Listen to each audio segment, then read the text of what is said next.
নবম জাতীয় pay scale বাস্তবায়ন করতে গিয়ে বড় ধরনের অর্থনৈতিক চ্যালেঞ্জের মুখে পড়েছে সরকার। চলতি ২০২৬-২৭ অর্থবছরেই নতুন বেতন কাঠামো কার্যকর করতে হলে অতিরিক্ত প্রায় ১,৬০,০০০ কোটি টাকার প্রয়োজন হতে পারে বলে সংশ্লিষ্ট সূত্র জানিয়েছে। বিদ্যমান অর্থনৈতিক চাপের মধ্যে এই বিশাল অর্থের সংস্থান কিভাবে করা হবে তা নিয়ে চিন্তায় রয়েছে অর্থ ও প্রশাসনিক খাতের শীর্ষ কর্মকর্তারা। সূত্র অনুযায়ী ২০১৫ সালের পে স্কেল অনুযায়ী সরকারি কর্মকর্তা-কর্মচারীদের বেতন ভাতা বাবদ ব্যয় ছিল প্রায় ৮৫,০০০ কোটি টাকা।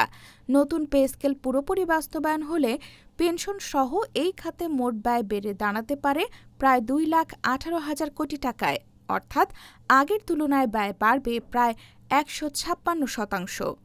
চলতি অর্থবছরের বাজেটে সরকারি কর্মকর্তা-কর্মচারীদের বেতন ভাতা বাবদ প্রায় ৮৯,৮৩৮ কোটি টাকা বরাদ্দ রাখা হয়েছে।